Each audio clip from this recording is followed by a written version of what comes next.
Bonjour à tous et bienvenue sur ce live. Donc, on est dans un nouvel épisode de Aventure humaine, des vidéos qui ont pour vocation de nous faire découvrir des personnes et leur parcours, mais aussi de vous donner des pistes, des clés d'évolution ou peut-être de découverte de nouveaux métiers, de secteurs d'activité, etc.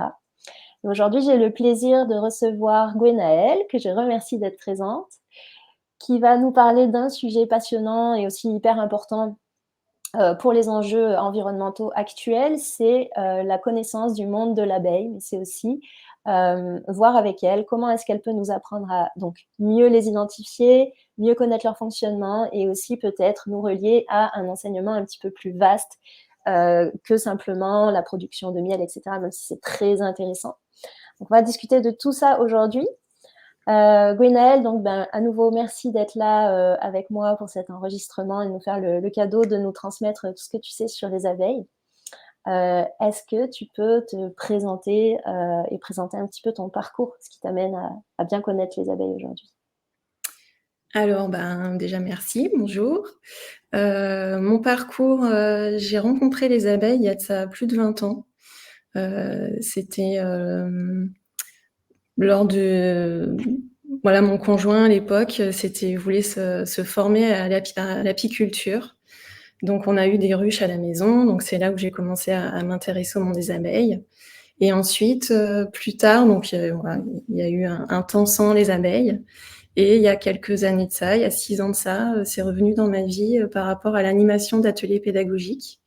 Donc, en lien avec un apiculteur qui cherchait une animatrice pour l'aider dans sa tâche. Et donc là, voilà, l'abeille est revenue dans ma vie et depuis, je continue aussi d'évoluer avec elle et de surtout apprendre à mieux la connaître et à pouvoir aussi partager son fonctionnement avec les enfants et j'espère aussi avec les adultes. Plutôt Voilà. prochainement, parce que c'est vrai qu'il y a un passif donc d'animatrice autour des abeilles et plutôt dirigé vers une pédagogie centrée sur la médiation, mais avec les enfants. Oui. Ok. Super. Et du coup, est-ce que tu pourrais nous expliquer donc un petit peu, parce que moi, par exemple, j'adore les abeilles, j'adore les voir quand je cueille les fleurs, ou voilà, je sens qu'il y a quelque chose qui est très agréable avec leur présence et on est bien content qu'elles pollinisent les fleurs. Mais on les connaît pas souvent très très bien. Et déjà, par exemple, moi, je sais pas du tout les reconnaître. Donc, est-ce que tu pourrais nous expliquer un petit peu plus de choses là-dessus?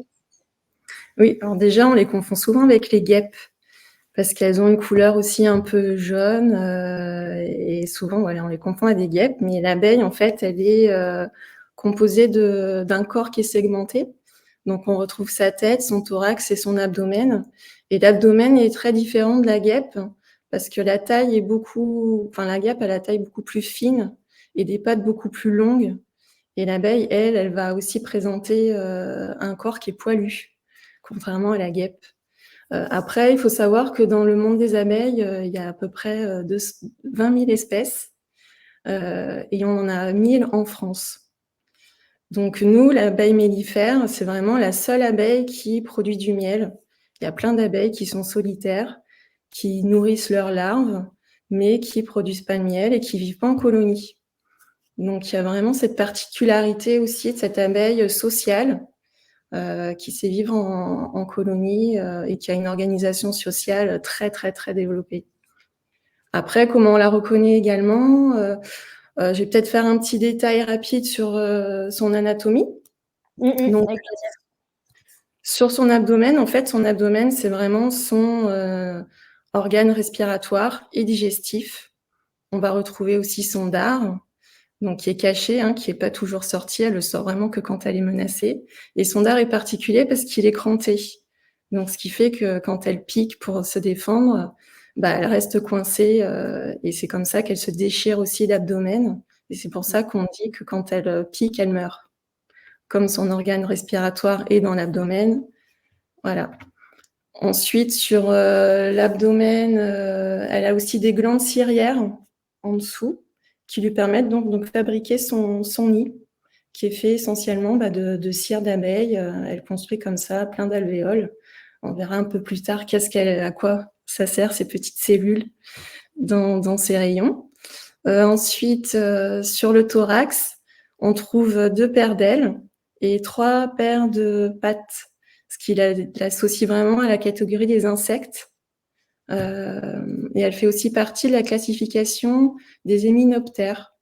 Donc hémi, c'est comme hymen en fait, c'est vraiment ses ailes, c'est les membranes. Elles sont vraiment aussi caractéristiques parce que ses ailes, c'est vraiment un peu son empreinte digitale, quoi. Elle est pleine de nervures et c'est vraiment la biométrie de l'abeille. C'est comme ça qu'on reconnaît l'espèce, Ah, super. avec ses ailes. Mmh. Donc ses pattes aussi, les pattes de derrière, elles ont des petits creux. C'est des petites corbeilles. C'est pour donc mettre son pollen. Quand on observe, hein, c'est assez contemplatif, hein, de voir des petites abeilles butiner. Et donc, Ouais. on voit qu'elles ont des petites pelotes de pollen qu'elles vont mettre comme ça sur leur patte arrière pour ramener ça à la ruche. Donc après, on verra qu'est-ce qu'elle fait avec ce pollen. Donc ça peut être intéressant quand on a un jardin chez soi, par exemple, déjà, si on y arrive, mais qu'il y a suffisamment d'abeilles, peut-être d'essayer d'aller regarder avec une loupe ou pour essayer de... Parce que c'est vrai que j'avais jamais vu, moi, tous ces détails-là. Pourtant, quand je cueille les plantes, etc., elles sont régulièrement autour de moi, en fait.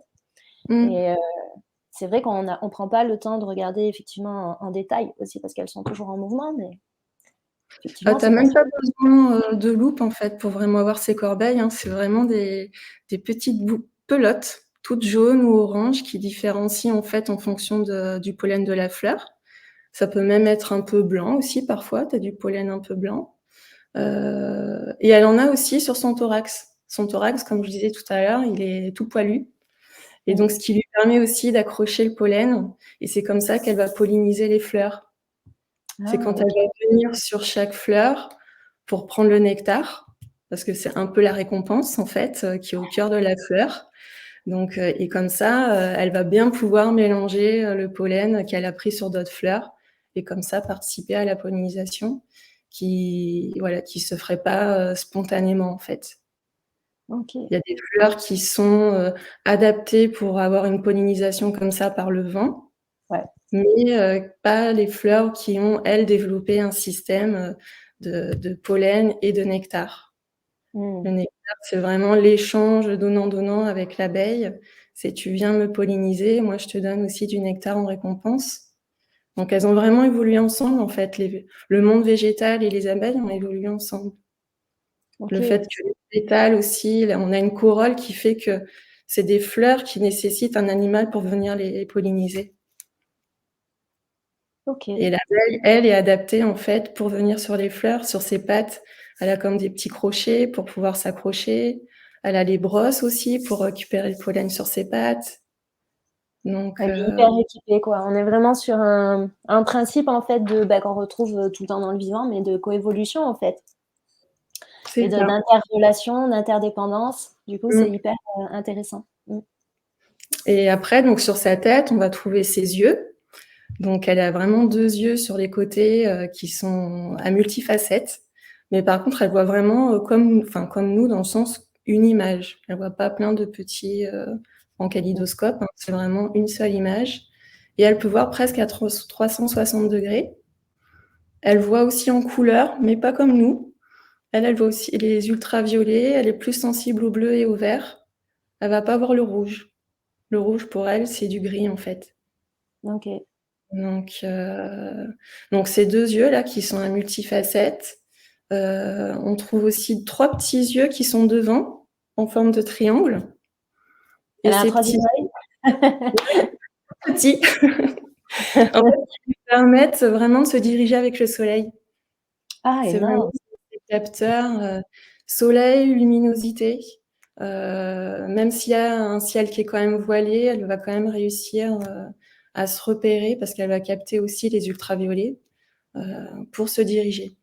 Elle se Mm. dirige vraiment en fonction du soleil. Ok. Oui, parce qu'après, sur un plan un petit peu plus subtil, moi j'ai entendu dire que les abeilles étaient considérées comme des petites alchimistes, on va dire, et qu'elles récoltaient finalement la lumière. Et donc, on comprend mieux avec cet organe aussi pourquoi ce lien, en fait.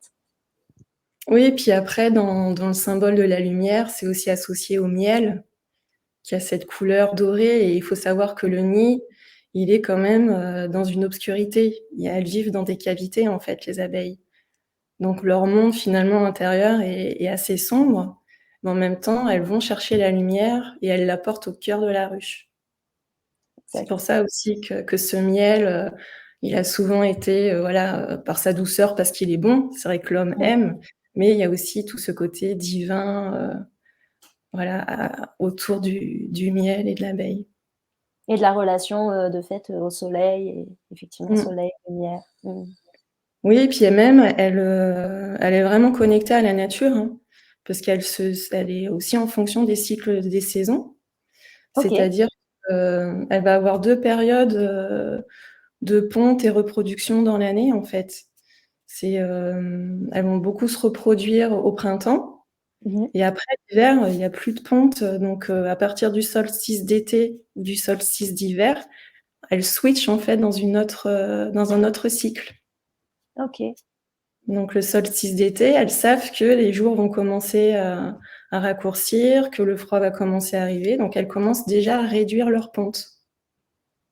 Donc Et toujours, finalement avec la course du soleil, quoi. ouais, Mmh. et elles vont garder, ce stock de miel, dans leur ruche pour se préserver pour l'hiver, où là, elles vont plus avoir de ponte parce que l'objectif, c'est de survivre à l'hiver et Ouais. donc de se réchauffer, ensemble, en fait. C'est la seule espèce d'abeille qui a décidé de vivre ensemble, même l'hiver. Il y en a beaucoup, voilà, elles font leur ponte, elles vont passer l'hiver toutes seules, dans la nature, sous les mousses et après voilà, et c'est les seules aussi, abeilles qui vivent en colonie et de génération en génération. Tu as un chevauchement de générations dans la ruche. D'accord. C'est ce qui fait aussi la particularité. Et alors c'est intriguant, en fait, cette histoire d'avoir donc des abeilles qui produisent du miel et qui vivent en collectivité et ces autres abeilles finalement qui sont solitaires et est-ce qu'on a pu retracer en fait à quel moment, ça s'est scindé en 2 ou pourquoi ou parce que c'est un petit peu c'est passionnant en fait. Bah, je te dis, il y a 20 000 espèces, donc il y en a vraiment très diversifiées. Il y en a même qui vont vivre ensemble. C'est un peu l'habitat participatif, quoi. Elles vivent ensemble, mais elles partagent rien. Elles partagent pas de tâches, elles nourrissent, c'est juste qu'elles partagent l'habitat. OK. Heu, il y en a même une, c'est l'abeille coucou, qui elle va aller, pondre chez la voisine. Elle veut pas de nid, elle s'infiltre dans un nid pour que, le nid en question, la colonie, nourrisse la larve. Elle va pas pondre dans son propre nid. Donc oui, c'est assez passionnant quand on commence à regarder un peu les différentes espèces et comment elles vivent, c'est très Mmh. diversifié. Oui et c'est intéressant de le rappeler parce que, moi quand je pense abeilles, déjà je savais pas qu'il y avait des abeilles qui produisaient pas de miel. Mmh. Et je pense que dans la tête de beaucoup de gens, c'est on associe tous, abeille égale miel et en fait pas du tout. Donc finalement, on se rend compte qu'il y a beaucoup en fait, de toute façon, plus on regarde quelque chose en détail, plus on peut apprendre, hein. C'est toujours la même chose quand on regarde plus en précision, donc plutôt, vers le microcosme ou qu'on élargisse à toutes les abeilles qui existent, sur, tout ce qui est plutôt macrocosme, en fait, il y a toujours, enfin, on pourrait passer une vie à chaque fois, hein, dans chaque domaine qui est relié à la nature, c'est assez, Ouais. surprenant. Super. Je te laisse continuer parce que je pense que tu as encore plein de choses à nous raconter. Notamment sur la tête, il y a là aussi des antennes, et les antennes, c'est hyper important parce que c'est ses récepteurs, sensoriels. Donc l'abeille, elle a pas de nez, elle a pas d'oreille. Donc ce qui va lui permettre de sentir l'odeur des fleurs, d'entendre, ça va être ses antennes et ses pattes. Elle peut Mmh. aussi, capter des vibrations, par les pattes, et tout son corps, hein, est quand même sensoriel. Mais c'est vrai que ces antennes, elles vont aussi pouvoir thermoréguler. C'est qu'elles vont pouvoir détecter la température. La température d'une ruche, il faut que ça soit tout le temps à 35 degrés. D'accord. Voilà, pour le développement du couvain, donc leur tâche aussi, c'est de tout au long de l'année, hein, que ça soit l'hiver ou l'été, de réguler le nid pour qu'il soit à 35 degrés. Et donc c'est aussi, voilà, ces antennes, c'est vraiment des capteurs, sensoriels, quoi. Et comment elle fait, du coup? Est-ce que tu sais quel est le processus, en fait, pour réguler la température à l'intérieur du nid? Elles ventilent. Elles ventilent avec leurs ailes. Elles vont aussi apporter de l'eau en été pour OK. rafraîchir. Et l'hiver, ben, elles ont diminué quand même un peu la colonie, mais surtout elles restent en grappe. Et bah, elles évitent aussi de dépenser trop d'énergie. C'est pour ça qu'il OK. faut éviter aussi qu'en tant qu'apiculteur, à faire des visites l'hiver. En Mmh. général, les apiculteurs ne visitent pas les ruches l'hiver. Ouais, pour éviter la déperdition de chaleur. En fait, elles sont comme dans un fonctionnement bioclimatique, mais au cœur de la ruche, quoi. Elles utilisent leur chaleur à elles et elles Mmh, limitent, les échanges avec le milieu extérieur, quoi, si je comprends bien. mmh, ouais, OK. un peu une hibernation, quoi. Et elles se Ouais. nourrissent de leurs réserves.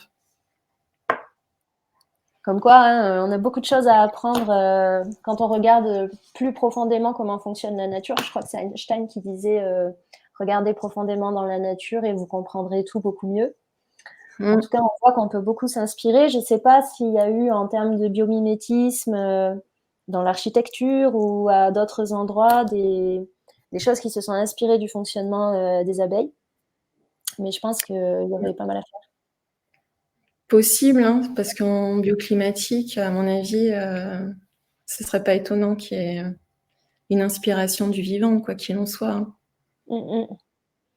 Oui, oui, certainement. Après, moi, je m'y connais pas assez pour dire, mais du coup, peut-être, que je te fais aller un peu plus vite, mais je pense qu'à l'échelle sociale, on aurait peut-être aussi des choses, à apprendre. Déjà, là, on est en train de voir qu'il y a quelque part une invitation aussi à regarder comment est-ce qu'on gère notre énergie.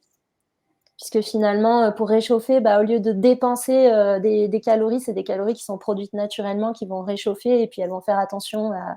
Bah, ça fait vraiment penser à l'isolation aussi d'une maison, mais on peut ramener ça aussi à comment est-ce qu'on utilise notre énergie au quotidien.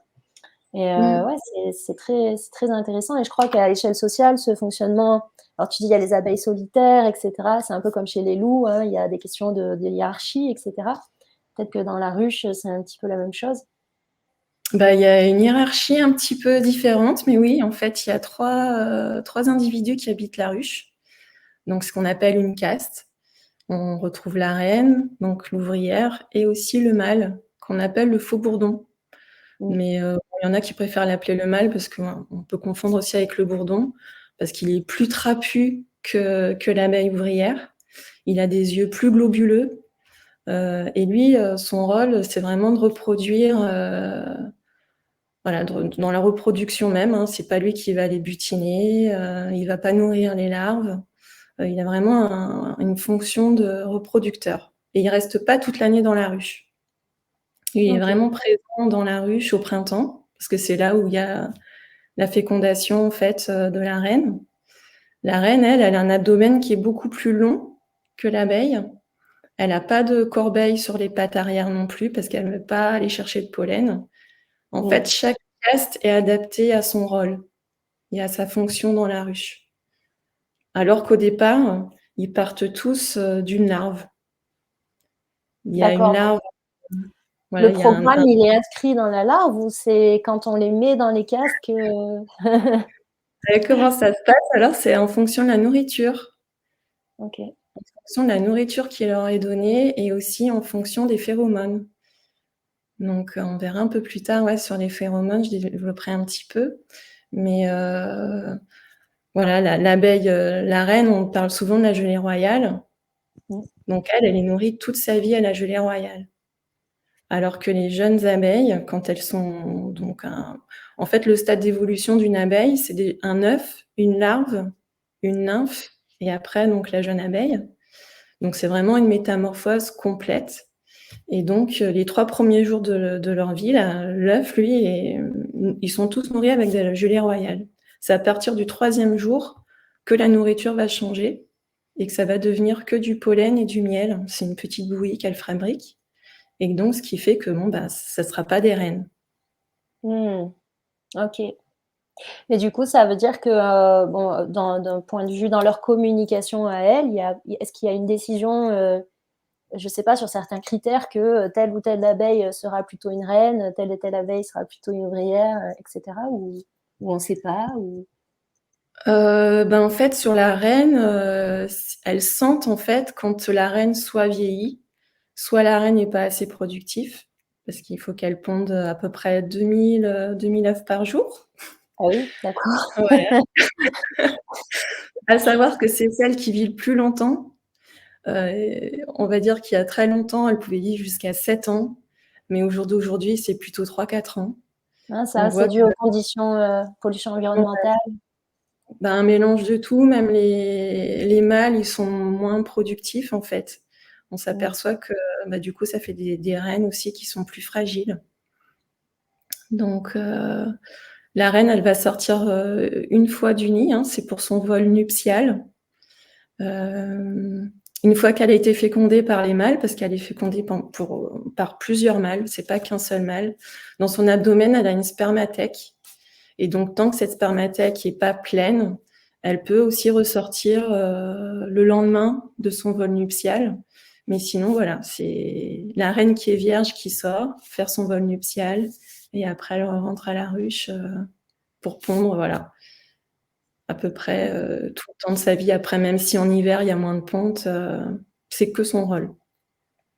OK. Le mâle, lui, après le vol nuptial, il peut re-rentrer dans la ruche ou aller dans d'autres ruches aussi. C'est le seul individu qui va pas être chassé des autres ruches. Et oui, puisque de fait, il vient permettre, la pérennité, Alors que des le des mâle ne va pas féconder une reine de sa propre ruche, par contre. Ah!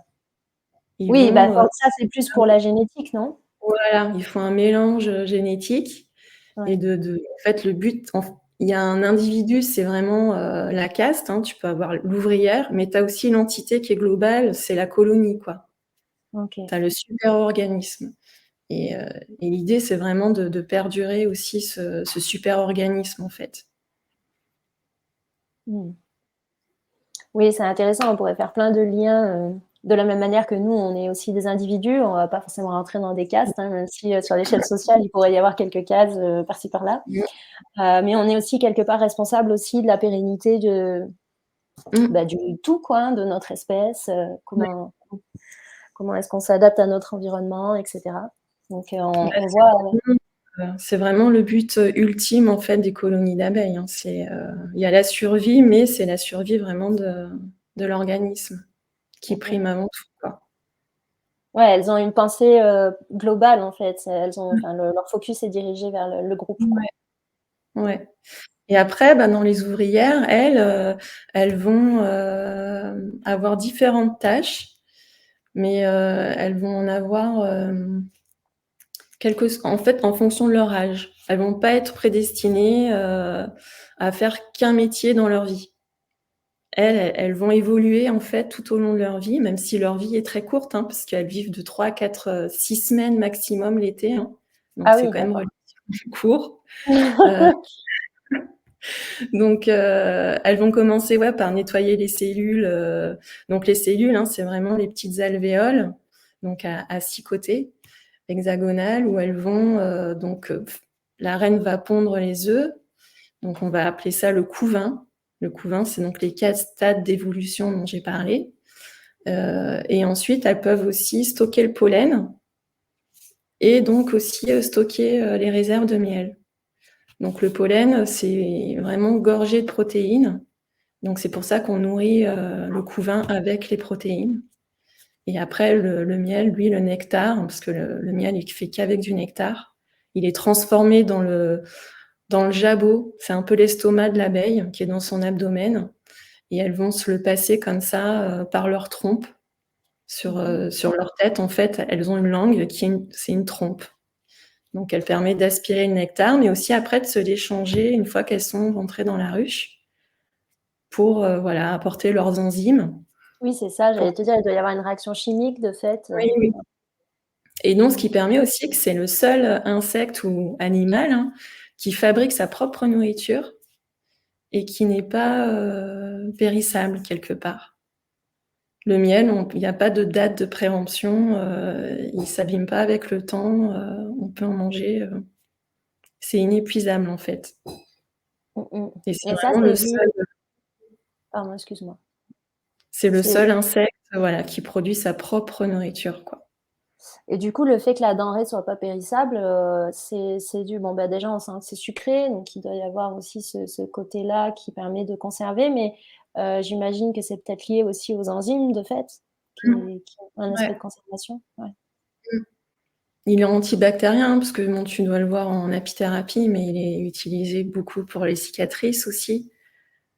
Mais en tant que cicatrisant, voilà, il évite les infections, voilà. Outre le fait qu'il fasse du bien à la gorge, mais il y a aussi d'autres propriétés du miel au niveau thérapeutique aussi, quoi. D'ailleurs, on dit assez peu qu'il perd ces propriétés-là quand on le chauffe, en fait. Quand on le met dans la tisane, parce que souvent les gens vont dire: «Ah, je suis malade, je vais me faire un grog, citron, thym et cetera, miel» et en fait, ça à part le pouvoir sucrant, on perd Mmh. l'action, ouais. Ouais. Ouais, c'est pour ça qu'aussi en tant que consommateur de miel, hein, c'est vrai qu'il y en a qui vont chauffer leur miel. Il y a aussi, voilà, c'est pas forcément le sujet de la rencontre, mais voilà, c'est vrai que la qualité du miel, c'est à froid, quoi. Dès qu'on commence à chauffer le miel, déjà, on perd, en propriété, quoi.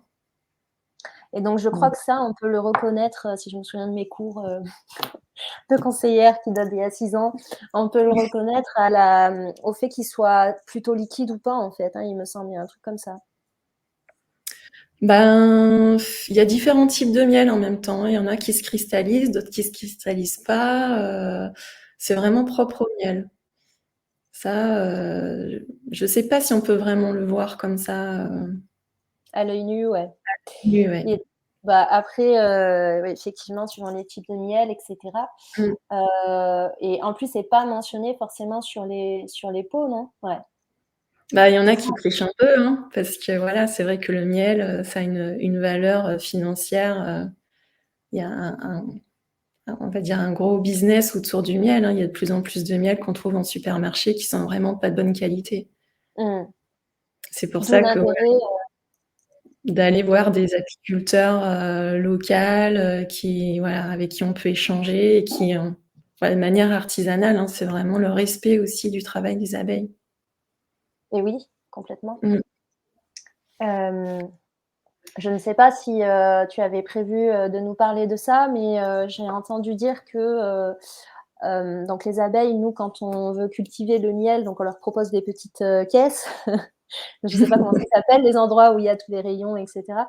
Mais que, la façon dont on faisait de l'apiculture avant, c'était avec plutôt des genres de, je sais même pas comment appeler ça, c'est pas des coffres, mais des espaces en tout cas qui étaient plutôt suspendus. Parce que l'abeille, Mmh. elle vit plutôt dans les airs, elle vit pas à terre en fait. Et Mmh. que de fait, de l'avoir mise plutôt proche du sol, bah, c'était contre sa nature quelque part. Donc, je sais pas si tu as entendu parler de ça et si tu as des choses à Bah, partager là-dessus. oui, à l'origine, le début de l'apiculture, ça a été faire des paniers. Donc il y avait vraiment tous les rayons, hein. L'abeille construit son nid sous forme de rayons parallèles. Les rayons, c'est donc l'ensemble, hein, des alvéoles et ça fait vraiment des structures, super belles, voilà, quand on regarde un rayon qui est naturel, hein. Il a vraiment une forme très organique, seulement voilà, pour récolter le miel à cette époque-là, ben, il fallait détruire la colonie. Ah, ouais. Donc c'est pour ça qu'au XIXe siècle, il y a eu voilà l'invention de la ruche carrée en bois avec les rayons, donc les cadres qui sont sur les rayons qui permettent de mieux, récolter le miel. Mais ça a permis quand même, l'évolution parce qu'on a quand même pu commencer à observer les abeilles à ce moment-là. Donc Mmh. à mieux les comprendre, à mieux les connaître. Donc il y a quand même aussi, un côté bénéfique, en tout cas pour, la connaissance de l'homme, hein, Mmh de mh. pouvoir mieux comprendre, les abeilles. Mais c'est vrai qu'elles sont au sol, pour faciliter, le travail de l'apiculteur. Les abeilles, en général, elles vivent dans des cavités, donc elles vont chercher des creux, des arbres creux, des cheminées, donc elles se protègent comme ça des intempéries et effectivement, elles se mettent pas au sol, voilà, sans doute aussi pour une question de température, Bah oui. Mmh. donc ouais. Après, il y a de plus en plus aussi d'acteurs, qui mettent des ruches de biodiversité, qui recréent l'habitat, le plus naturel possible Il y a même des toutes petites ruches aussi carrées qui sont plus petites, donc qui correspondent mieux aux besoins physiologiques de l'abeille. C'est les ruches varées. OK. Et qui n'ont pas le même fonctionnement des ruches traditionnelles en apiculture, où on a un peu inversé le mode de production, de fonctionnement de l'abeille. C'est un peu comme dans le sol, on inverse souvent, on laboure, on inverse les couches. Bah là, c'est à peu près pareil. En Ouais, fait, toujours pour une question de praticité, quoi, de ouais, rendement, de productivité, praticité, ou en tout cas praticité sans connaître, sans c'est intéressant ce côté de au lieu de se servir de ce qui fonctionne très bien naturellement et de nous adapter à ça, d'en apprendre et cetera, eh bien non, on vient appliquer nous nos propres, bon après bien il faut bien apprendre et il faut bien évoluer avec les choses, mais c'est vrai que mmh, on a tendance à, et on a eu tendance beaucoup, ça se renverse aussi tout ça un petit peu maintenant, mais à penser que on savait mieux que la nature comment est-ce que ça pouvait être le plus productif, et finalement on a pas mal perturbé des choses, alors que quand on va dans le sens de ce qui est déjà présent et qui est naturel, en général, c'est beaucoup plus productif. Après, la richesse, elle se trouve pas forcément en termes de kilos de miel, mais on mmh. a certainement d'autres apports, peut-être sur la quantité ou sur la qualité, pardon, ou sur ouais, d'autres choses qu'on pourrait venir Ouais, dans voir. l'apiculture, tu as différents courants, hein. Tu as l'apiculture traditionnelle et l'apiculture douce et naturelle,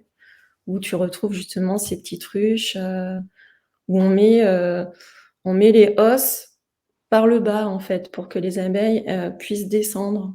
Alors que dans les ruches d'Adam, bah, tu mets les os au-dessus. Donc elles stockent le miel dans le grenier, mais bon, c'est un peu inversé, quoi. Mmh. Dans la nature, elles fonctionnent, elles poussent en fait le couvain vers le bas. Voilà, c'est pas tout à fait la même manière. OK, c'est intéressant, et donc effectivement, je pense que c'est important de préciser ces différents courants parce que, pour ne serait-ce que les personnes qui consomment du miel et qui regarderont cette vidéo, bah, du coup, ça fait beaucoup de prise de conscience. Déjà que le miel, il peut être chauffé ou pas, qu'il y a différents moyens de production et que, bah, c'est comme, le jardinage. On va avoir le jardinage, traditionnel, on a la permaculture, il y a vraiment, différentes façons en fait, Ouais, on a d'être. vraiment, bah, l'apiculture même intensive, hein, comme l'agriculture intensive. C'est qu'aux États-Unis, par exemple, comme ils ont plus de pollinisateurs, c'est des semi-remorques, de ruches pour venir polliniser, les amandiers. Ouais, j'avais vu un Juste documentaire là-dessus, avec beaucoup donc de morts, beaucoup d'abeilles qui meurent. ouais, ouais, là, il y a plus du tout de respect de la colonie, c'est juste des pollinisatrices et puis voilà, quoi. Donc en France, on n'en est pas encore là, mais des fois, voilà, c'est avec les pesticides, ça les désoriente. Enfin, il y a beaucoup plus de mortalité au niveau des abeilles, qui est pas forcément bien expliquée, hein, mais on sait qu'elles sont sensibles aux métaux lourds, hein. Mmh mh. Donc ouais, ça a un Oui, en impact forcément sur leur vie, quoi.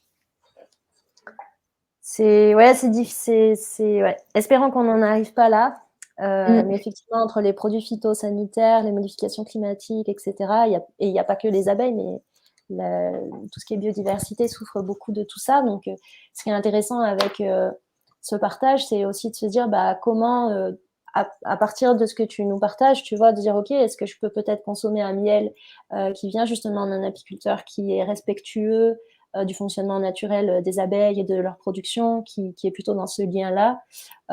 Et qu'est-ce que je peux faire aussi si c'est un sujet qui touche les personnes qui regardent ou leur entourage, qu'est-ce que je peux faire aussi pour favoriser en fait la vie des abeilles et leur pérennité, parce que faut quand même savoir que si les abeilles n'existent pas, on mange pas, donc ou on mange Mmh. vraiment pas grand-chose. Donc c'est aussi cette notion d'interdépendance qui refait surface, qui est que bah, chaque espèce en fait a un rôle et une fonction et une place, et c'est important de la lui laisser pour que l'écosystème global puisse fonctionner, quoi. Donc on est aussi acteur de ça. Oui, les abeilles, alors tout mélangé, hein, parce qu'il y a vraiment pas que les abeilles, mellifères, hein, qui pollinisent. C'est un peu des fois l'amalgame qu'on fait. Donc il y a vraiment plein de petites abeilles, et même d'autres insectes pollinisateurs, hein, il y a pas que les abeilles. Mais c'est à peu près 60 à 80 de notre alimentation, en fait, qui Mmh mh. dépend, de la pollinisation. Donc voilà, on a tout intérêt, à se questionner et à réagir, voilà.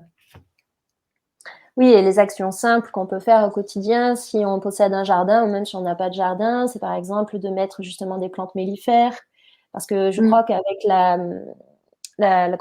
l'extension des zones urbaines, ça devient de plus en plus compliqué, pas que pour les abeilles, hein, mais de trouver de quoi se nourrir, les températures qui fluctuent, on voit ça aussi pour les oiseaux, etc.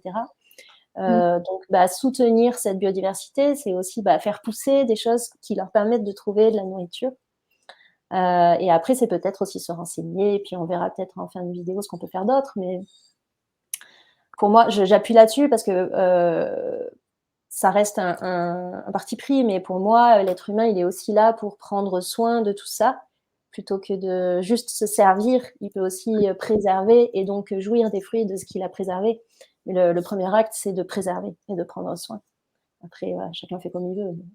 J'ai Mmh. l'impression que ça, c'est plutôt notre place, plutôt que de asservir et tout bouffer, c'est de permettre justement de pérenniser et d'être dans ce principe de coévolution. Mmh. Et c'est aussi pour notre survie, hein, puisqu'on parlait du super-organisme des abeilles. Nous, en tant qu'humains, on peut aussi avoir cet enjeu de survie, mais dans le respect du vivant. C'est ça. Mmh. On est d'accord. Euh, C'est parti. Voilà. là, c'est plutôt une question personnelle. Moi, il y a une variété d'abeilles que j'adore, c'est les abeilles charpentières. Est-ce que tu les connais un petit peu dans leur fonctionnement? Est-ce qu'elles produisent du miel, ces abeilles, ou pas? Non, elles produisent pas de miel. Après, je pense que c'est des solitaires. Je voudrais pas dire de bêtises, mais à mon avis, c'est pas des abeilles sociales qui vivent en colonie. Ouais. Je les trouve très belles. J'en ai parfois qui viennent butiner la sauge au jardin. Et donc, si vous ne connaissez pas, c'est des abeilles qui sont assez grosses, hein, quand même par rapport à une abeille classique. Elles sont beaucoup plus. Enfin, une abeille classique. Du coup, on apprend qu'il n'y a pas d'abeille classique. Il y a plusieurs espèces d'abeilles. Ouais, il y a plusieurs tailles, formes, plusieurs couleurs. Et oui. Effectivement, elle est très grosse, elle est presque noire. Ouais. Entre l'abeille et le bourdon. C'est Ouais, vrai c'est qu'elle ça. fait énormément de bruit. Mm, mm. Super. Écoute, je te laisse. Ah oui, une chose que je trouvais intéressant aussi de partager, justement, parce que je pense il y a aussi certaines croyances autour des abeilles, et pas que des abeilles, les autres pollinisateurs, il y a des pollinisateurs aussi dont je ne connais pas le nom, mais qui ressemblent à des guêpes et qui passent un sale quart d'heure parce qu'en fait, les gens ont peur de se faire piquer. Et Mmh. donc, voilà, il y a aussi la partie croyance, peur sur les abeilles, et qu'en fait, une abeille ne pique pas, elle pique vraiment si elle est en danger, quoi. Oui, elle pique vraiment quand elle est menacée, puisque quand elle pique, elle meurt et donc du coup, elle est plus non plus au service, de sa colonie, quelque Mmh part, mh. mais ouais. Donc après il y a plein d'abeilles qui ont pas de dard, hein. Toutes les abeilles n'ont pas de dard, les bourdons, il y a les Meliponas aussi, c'est des toutes petites abeilles, elles ont pas de dard, qui sont aussi des pollinisatrices. Donc oui, il faut même voilà entre comme je disais en commencement, mais entre la guêpe et l'abeille, voilà, même la guêpe, hein, a son rôle dans l'écosystème, hein. Elles Mmh. font partie de la même famille, hein, ceci dit. Elles font partie de la famille, donc des hyménoptères, hein, qui fait, donc on trouve les bourdons et les fourmis. Les fourmis font Ah, les partie de fourmis la en même. font partie aussi. Ouais. Ouais, parce Mmh que mh. leur mode de fonctionnement, par contre, fonctionne beaucoup, ressemble beaucoup, hein, au niveau social, Ouais. elles ont aussi comme ça des castes, voilà quoi. Mmh. Oui, et c'est pareil, les fourmis, on a tendance à vouloir les chasser quand elles sont au jardin, ou alors qu'elles ont aussi un rôle à jouer. Elles peuvent aérer le Mmh. sol, ce qui est intéressant pour les racines. Donc il y a beaucoup Ouais. de méconnaissances qui font que, finalement, on fait d'une petite souris une montagne, comme c'est souvent le cas avec les peurs, et il n'y a pas forcément de réalité tangible derrière, en tout cas de faits qui puissent nous permettre de dire ah, c'est dangereux, il faut les chasser, il faut, etc. Donc ça, Mmh. c'est bien dommage. C'est la même chose aussi pour le frelon. J'ai vu que finalement, le frelon nous fait très peur. Alors, le frelon asiatique, je ne sais pas, mais le frelon qu'on a européen, en fait, est sensiblement tout à fait inoffensif, de la même manière que donc les abeilles et les guêpes, en fait. C'est juste qu'il ne faut pas les embêter, mais sinon, a priori, Oui. on retrouve le même principe, quoi, hein. La question, c'est comment est-ce qu'on apprend à vivre ensemble, et est-ce que finalement, comme à d'autres niveaux aussi de la société, on pourrait transposer ça. C'est finalement plutôt la peur qui nous empêche de vivre ensemble que la réalité des faits, quoi. Mm. Donc je trouve que le monde des insectes, de par ce qu'on projette dessus, peut aussi nous permettre de voir ça autrement, en fait. Bah oui, tu disais tout à l'heure, hein, le monde du minuscule, on peut penser que c'est presque inexistant, mais en fait, ça nous apprend déjà beaucoup d'humilité et que c'est fondamental, en fait. Hein. L'abeille est un des maillons essentiels à la vie sur Terre, donc, et pourtant, elle fait que quelques millimètres. Elle a un cerveau qui fait 1 millimètre, 1,3 millimètre, et pourtant, elle est capable de faire des choses Oui, d'une grande très, très intelligence. ouais, une grande Mm. intelligence collective Mm. et voilà, très en interdépendance avec son environnement. Et pourtant, voilà, c'est 1 millimètre. Et oui, c'est pas la taille du cerveau qui fait l'intelligence. Mais c'est intéressant de voir ça. Je pense qu'effectivement, pour rebondir sur ce que tu viens de dire, tout ce que tu as nommé, sur toute son anatomie, déjà, on se rend compte que c'est... Parfois, on va dire que le corps humain, c'est un super organisme parce que c'est hyper complexe et que ça permet de faire des choses de folie. Et on n'a pas encore conscience de tout le potentiel qui vit à l'intérieur de nous, ne serait-ce que sur le plan physique, on va dire. Et on observe en fait que quand on s'y intéresse vraiment et qu'on va plutôt en précision ou en profondeur dans les sujets, on retrouve le même fonctionnement sur différents, que ce soit les insectes, d'autres formes de mammifères, etc. On retrouve cette même chose et ce qui nous relie tous, c'est finalement l'intelligence de la vie et donc on est tous habités par cette même intelligence. Ce qui fait que, à mon sens, on peut aussi remettre les choses à leur place, à savoir que contrairement à la pensée qui a dominé pendant des siècles, l'être humain, il n'est pas au-dessus, il n'est pas meilleur, il n'est pas, oui, il a un cerveau, machin et tout, mais en fait, c'est simplement, voilà, pour moi, l'expression de cette intelligence de la vie qui nous habite tous, qu'on ait 8 pattes, 2 pattes, une trompe, pas de trompe, etc., quoi. Donc ça, c'est intéressant aussi pour, comme tu le disais, d'un point de vue d'humilité, c'est de se dire, OK, quelle est ma juste place dans tout cet écosystème? Est-ce que je me suis déjà posé la question comment est-ce que je peux y participer de façon favorable, etc. Ça soulève finalement aussi beaucoup de questions existentielles, tout ce petit monde. Oui, le vivre ensemble aussi. Oui. On voit que dans la colonie des abeilles, c'est quand même, il n'y a pas un système de vote, mais c'est pareil, c'est pas non plus la reine qui décide, contrairement à ce qu'on peut penser. C'est les ouvrières, en fait, qui prennent les décisions. Donc, la reine, en fait, elle est un peu comme une exécutante, même si c'est grâce à elle qu'aussi la colonie peut vivre. Mais c'est les ouvrières qui gèrent la colonie. Mm. Euh, Quand il y a une décision voilà, il y a une reproduction individuelle, mais aussi la reproduction du nid, c'est que c'est une reproduction par la division. On appelle ça l'essaimage. Quand à un moment donné, on sent que la colonie prend trop d'importance, il y a trop d'abeilles, ou qu'une reine peut-être est vieillissante. Voilà. Et il y a certaines abeilles qui ont ce rôle-là, un peu d'éclaireuses ou d'exploratrices, qui vont aller chercher un nouvel endroit où aller faire leur nid. Donc, il y en a quand même plusieurs comme ça qui vont aller voler, virevolter. Et quand elles reviennent dans le nid, elles vont communiquer. Et chacune doit un peu prêcher sa paroisse, dire moi j'ai trouvé le meilleur nid, c'est celui-là. Et donc tout est en échange comme ça, en communication, pour qu'à un moment donné, elles se décident de partir de moitié, hein, à peu près la moitié de la colonie avec la reine, pour aller dans ce nouvel endroit, quoi.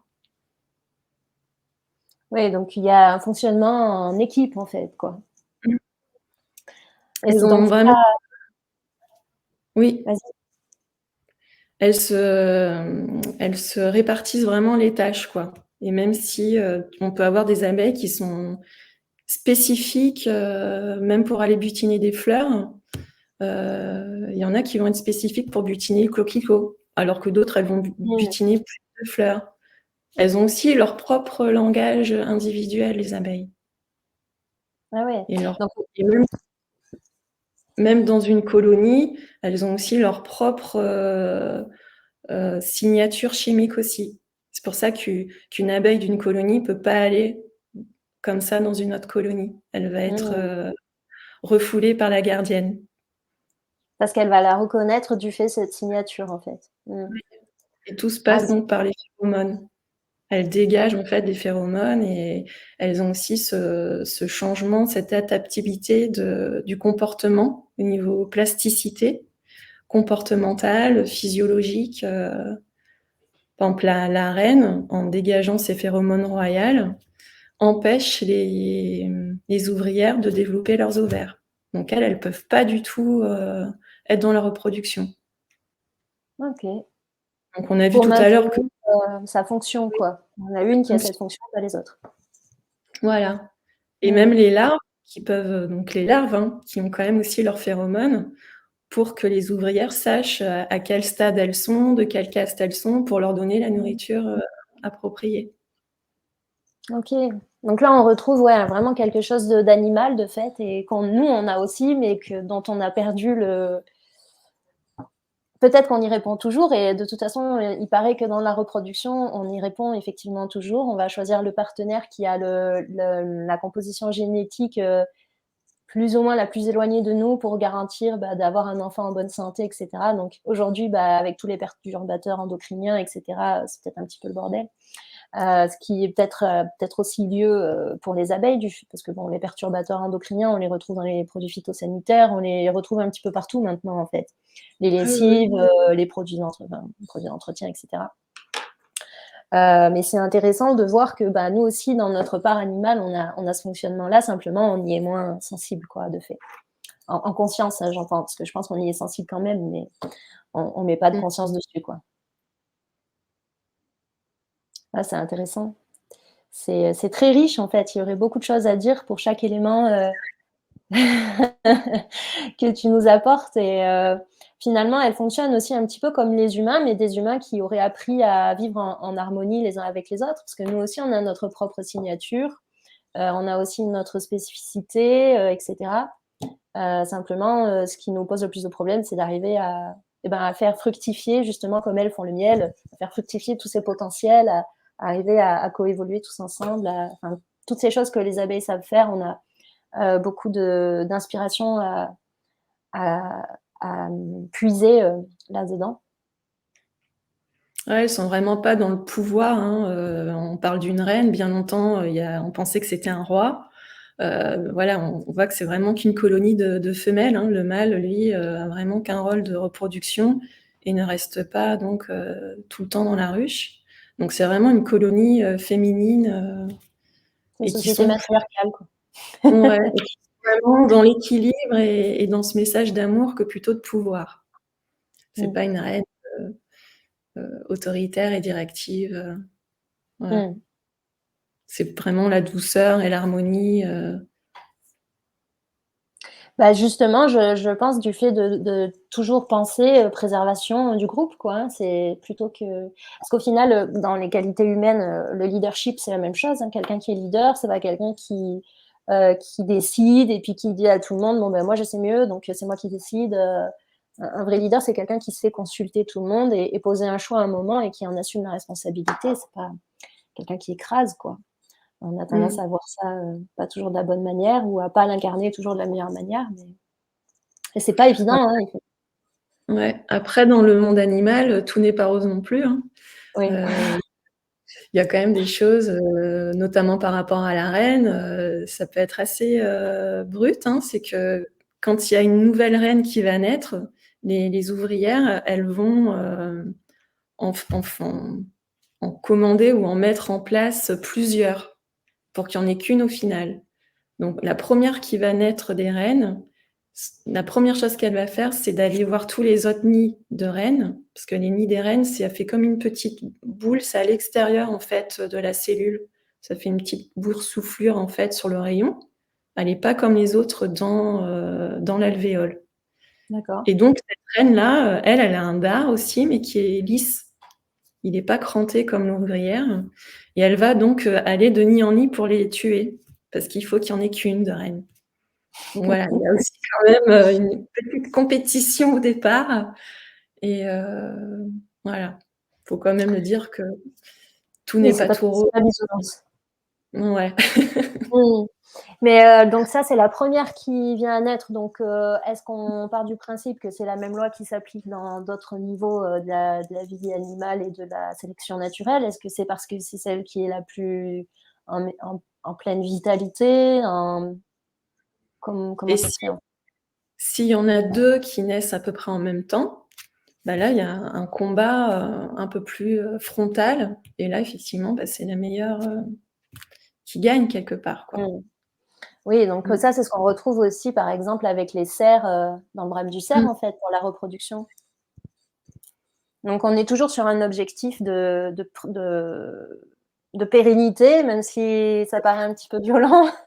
Voilà, Heu, pour le bien de la communauté et de l'organisme, en fait. mmh Il faut mh. pas qu'il y ait une reine qui soit faible ou qui ponde pas ou voilà. Mmh mh. C'est pour le OK. bien-être de tous, en fait. Donc elles sont aussi, efficaces. Ouais, important pour elle, du coup. On pourrait rétrograder, les reines qui ne servent pas, mais non, ouais, bon après ça c'est le fonctionnement, de la nature. Bah, Mais c'est après, c'est comme intéressant. les mâles, le fait qu'ils soient, expulsés de la ruche, c'est parce que ça fait des bouches à nourrir en plus et que ça peut affaiblir, à terme aussi la colonie. Mmh mh. Oui, donc on est bien sur, cette logique pas de performance, mais je cherche le mot, que j'ai perdu. J'ai un blanc. Mais bon, on voit C'est bien qu'elle quoi. optimisation, quoi. Ouais, et puis pérennité, quoi. Mmh mh. Est-ce qu'on sait, moi je me suis toujours, posé, la question, je pense qu'il y a une relation à ça. Je me demande si je t'avais pas déjà demandé d'ailleurs, le fait de comment sont formés leurs alvéoles, le côté, 6 côtés et cetera, cette géométrie-là, est-ce qu'on sait, quelle est son utilité, en fait? Bah, c'est une forme, alors récemment, j'ai quand même entendu que c'était pas une forme qui était faite par les abeilles. En fait, les abeilles, a priori, feraient leurs cellules, de manière ronde et que c'est un peu la pression atmosphérique, qui va transformer cette cellule ronde en hexagone, en fait. Mais Mmh. bon, je l'ai pas, réentendu dans d'autres sources, donc voilà, à prendre peut-être un peu avec des pincettes. Mais ouais, en fait, c'est une forme qui est optimisée pour mettre le maximum de cellules dans un rayon. Le fait OK. qu'elle ait ces formes en 6 côtés, ça permet aussi par rapport à l'humidité, puisque quand elles mettent le miel, il y a quand même dans le nectar, un bon pourcentage d'eau, donc il faut Mmh. qu'elles évaporent, il y a quand même une manière de conserver le miel dans les alvéoles, hein. Elles mettent une petite opercule une fois que l'humidité aussi est remontée. Elles ferment, elles mettent un peu leur couvercle. Comme les larves aussi, au bout d'un moment, voilà, quand l'œuf est devenu larve et que la larve va devenir nymphe, elle ferme aussi la cellule pour que la nymphe puisse finir son développement tranquillement, quoi. Mmh. Donc, mais voilà, c'est plus pour la gestion de l'espace par rapport à cette forme de cellule et tout ce qui est thermorégulation, en fait. Ouais, c'est là qu'on voit, encore une fois cette intelligence à l'œuvre, c'est qu'il y a une vraie optimisation de tous les niveaux, que ça soit, la vie sociale, la production, certainement la qualité du miel, qui leur permet aussi de se nourrir en hiver et cetera. C'est Mmh. hyper intéressant, de même c'est un petit peu comme les fourmis, hein, qui sont aussi, hyper performantes, pour, creuser leurs galeries, créer des mondes souterrains et cetera. On retrouve, cette intelligence assez. Ouais, c'est très surprenant, c'est très intéressant, c'est, tout un tas de choses, donc c'est vraiment passionnant comme sujet. Bah, c'est un monde fascinant, quoi. Et encore Mmh. là, quand on commence à s'intéresser aussi à leur cerveau et vraiment à leur intelligence, il y a encore plein de choses, dont on pourrait pas penser, en fait. Mmh. Bah, tu peux Donc, peut-être nous en parler un peu? hem, bah, sur la manière dont elles vont, apprendre à naviguer, en fait. La jeune abeille, quand elle sort, il faut savoir que l'abeille, oui, par rapport, je sais pas si j'avais fini tout à l'heure sur ces différentes tâches qu'elle a à faire, la butineuse, c'est quand elle arrive en fin de vie. Donc, c'est après, en tout cas, c'est après 21 jours. Donc, elle n'est pas tout de suite butineuse, hein. Tu as les travaux d'intérieur et les travaux d'extérieur. Et à l'extérieur, c'est quand on est mature. Donc, il y a la gardienne et ensuite, il y a la butineuse. Et la butineuse, personne ne lui apprend en fait à voler et aller chercher des fleurs. Elles vont quand même communiquer entre elles, entre butineuses, pour s'indiquer le bon butin à aller chercher en fait, hein, les bons endroits où il y a des bonnes fleurs, où elles ont vraiment une bonne quantité de pollen ou de nectar. Donc elles vont faire une petite vibration, on appelle ça la danse en 8. Donc elles vont former comme ça un 8. Et l'axe en fait du 8 va indiquer l'angle par rapport au soleil où se trouve le champ de fleurs. Donc elles sont capables de s'échanger des informations d'angle, de distance. Si l'abeille frétille vraiment très fortement et puis pendant longtemps, ça veut dire qu'il y a vraiment, là c'est un bon champ de fleurs, il y a vraiment du bon à prendre, il y a beaucoup de ressources. Donc, et par contre, quand c'est un champ qui est près de la ruche, elles vont faire une danse en cercle. Elles n'ont pas besoin d'orienter par rapport au soleil. Voilà. Elles peuvent aussi faire un vol jusqu'à 3, 4, 5 km par rapport à leur ruche de rayon. On a vu des abeilles qui allaient au-delà de 10 km quand il n'y a vraiment pas de ressources florales, alimentaires autour de leur ruche. Mais voilà, elles font en général 3 à 5 km de rayon de la ruche. Et elles savent revenir donc à leur ruche. Elles ont un repère visuel hyper développé, hein, avec leurs yeux en multifacettes. Donc elles font comme ça des repérages au départ. Quand elles sortent de la ruche, ça fait un peu des zigzags, parce qu'elles repèrent tout en fait. Et après, elles peuvent aller plus loin. Et elles ont aussi cette faculté d'optimiser leur trajet. Comme en fait de voler, ça leur demande de l'énergie, elles vont optimiser, prendre le chemin le plus court pour aller du champ de la culture en fait à la ruche. On retrouve encore ce principe d'optimisation parce que, mine de rien, si elles ont un rayon de 5 kilomètres, ça leur fait beaucoup d'allers-retours dans la journée, donc elles doivent parcourir un paquet de distances sur une journée de vol. Ouais, c'est fou, hein.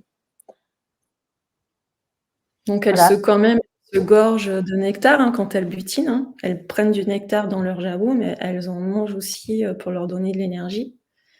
Donc, mais bon, voilà. Le fait de communiquer comme ça entre elles aussi par les sons et les vibrations. Et il y a même aussi ce repère visuel, mais il y a aussi le repère aussi électromagnétique en fait, le magnétisme, les courants telluriques, elles y sont hypersensibles aussi. Voilà, il y a des témoignages où il y a des maisons où il y a tout le temps un essaim ou un nid qui vient s'installer. Il y a comme des lignes d'abeilles en fait. Donc, quand elles essaiment et quand elles font leur nid, elles vont pas aller sur les mêmes nœuds. Il va y avoir des nœuds positifs et des nœuds positifs en fonction de si elles essaiment ou si elles font leur nid. Et même par rapport aux fleurs, il y a le côté olfactif aussi, hein, qu'elles sont vraiment très très sensibles aux odeurs, voilà, un odorat très développé. Mais elles peuvent aussi capter le champ magnétique des fleurs. Donc avec des différences, je suppose, c'est comme le principe d'ondulation en fait. Elles doivent sentir, celle-là elle attire plus, celle-là elle attire moins. Et même la fleur peut aussi, une fois qu'elle a été butinée, elle dégage pas le même champ énergétique. Ah. Ce qui fait que l'abeille va pas perdre son temps à aller la butiner parce qu'il y a plus de nectar. Et ouais. Ah, c'est Donc, hyper passionnant. quand on voit comme ça l'interrelation entre le vivant, enfin voilà, moi c'est vrai que ça me fascine. Oui, mais c'est intéressant, c'est intéressant de se dire: «OK, elles sont aussi hyper performantes». Pourquoi? Pas parce que c'est un processus de réflexif, enfin de réflexion analytique comme nous, on a tendance à penser en tant qu'être humain que l'intelligence, c'est la capacité analytique, c'est, le mental et cetera. Alors que pas du tout. Le mental, c'est bien intéressant, mais en réalité, ce qui nous rend, on parle beaucoup plus aujourd'hui d'intelligence émotionnelle, mais aussi, tout ce qui est en rapport avec nos 5 sens, ça en fait partie. Toute notre sensibilité et notre extra-sensibilité, ça nous donne aussi beaucoup plus d'éléments d'information. Et on voit finalement que les abeilles se servent beaucoup de ça et que les animaux, de façon générale, se servent de leur instinct, de voilà, ce qu'ils perçoivent au travers de leurs sens, etc., qui sont des capacités que nous avons sous-développées du fait de s'être hyper adaptés à un monde qui valorise la pensée cartésienne au détriment du reste, en fait. Donc, c'est intéressant de voir qu'on va vers un fonctionnement, on maximise le potentiel lorsqu'on utilise les différents canaux, quoi, pas seulement un qui reste assez limité et que des fois on se prend beaucoup la tête à essayer de comprendre et de disséquer quelque chose alors qu'en réalité il suffit de le vivre et de le ressentir, quoi. Donc c'est très intéressant. Encore un autre apprentissage sur la question des lignes telluriques, etc. Quand on est un petit peu sensible, on peut sentir dans son environnement à quel endroit je me sens bien, à quel endroit je me sens pas bien. Voilà, on sait qu'on est sujet aussi à ça, hein. On le sait, on le sent pas toujours, mais on a quand même tous la capacité de le sentir si on est un petit peu à l'écoute. Donc, dans le principe d'évolution, ça serait, je pense que si nous aussi on veut être dans cette reconnexion à la nature, dans cette harmonie de vie avec le vivant, etc., ça passe, selon moi, par, oui, connaître, apprendre à connaître différentes formes de vie, etc., mais aussi se reconnecter à notre plein fonctionnement et non pas que celui-là, quoi. Parce que c'est comme ça que, si les fleurs et les abeilles peuvent communiquer ensemble, aujourd'hui, on avait parlé un petit peu de la génodique dans le parcours de forêt intérieure, ce qui est musique des plantes. C'est simplement comment est-ce qu'on arrive à mesurer donc les chaînes protéiques, etc. Je ne vais pas rentrer dans les détails des acides aminés générés par les plantes, etc. C'est simplement une façon pour nous de rendre tangible quelque chose qui existe déjà dans le subtil, mais cette communication subtile, elle est bien là, en fait. Et ce qu'il y a, c'est que nous, on le perçoit pas toujours parce que on est cloisonné, en fait, dans nos perceptions. Quand on ouvre nos perceptions, on peut réapprendre à communiquer et à vivre en harmonie avec toute cette nature, ce vivant, les différents règnes, etc. Ça, c'est une chose qui n'est pas souvent partagée, mais qui est assez essentielle, en fait. L'intelligence du sensible. Je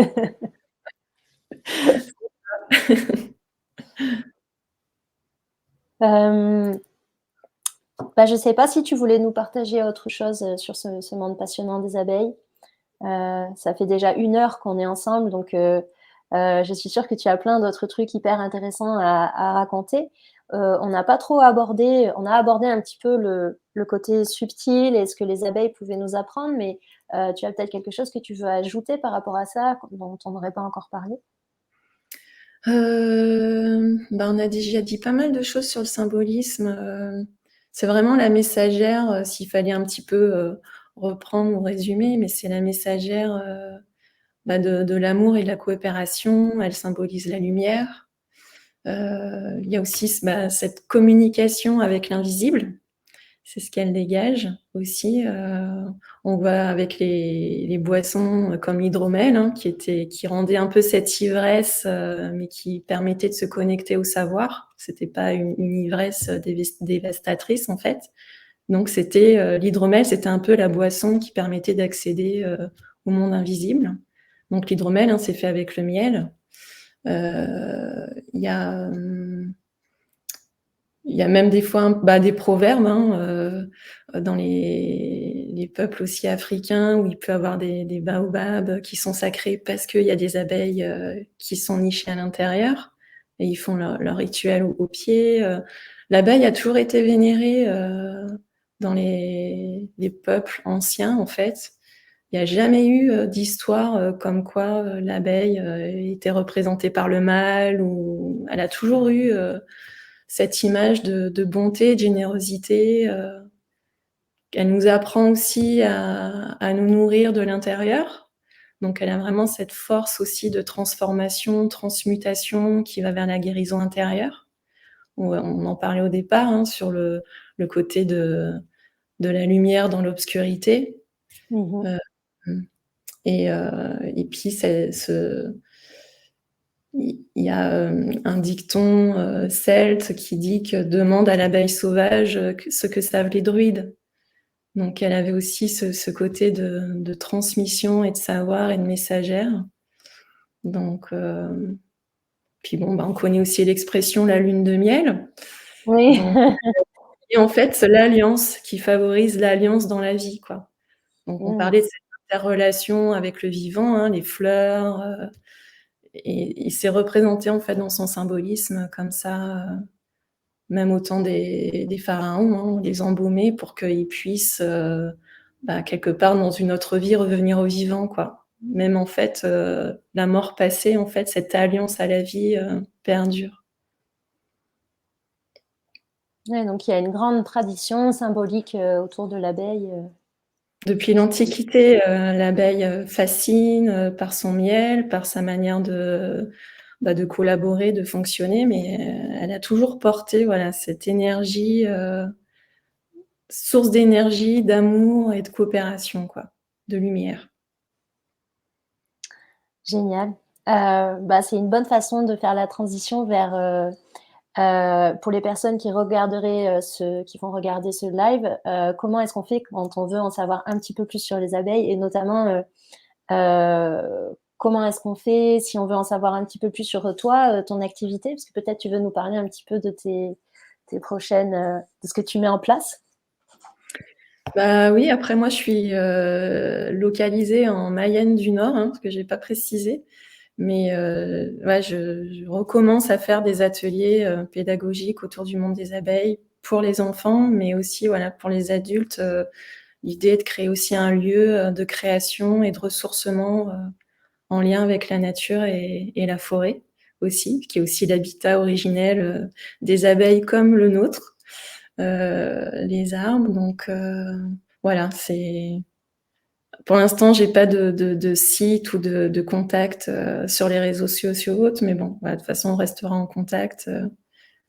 Oui, Donc, ce qu'on va faire, c'est que on mettra sous la vidéo, je mettrai à jour, que ce soit sur la chaîne YouTube, le groupe ou etc.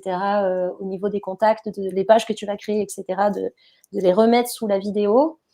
Et puis j'essaierai de faire une mise à jour pour les personnes qui fait une façon d'une autre ou d'une manière ou d'une autre en fait de mettre en lien tout ça. Parce que c'est aussi ce qu'on peut retenir hein, finalement du partage d'aujourd'hui, c'est que chacun a sa place et sa spécificité, sa spécialité, et que c'est intéressant de fonctionner tous en réseau, que chacun puisse apporter ce dans quoi il est bon et ce qui lui ressemble, et etc. Donc c'est important de pouvoir partager nos entreprises qui ne sont en général que la prolongation de qui nous sommes. Donc voilà.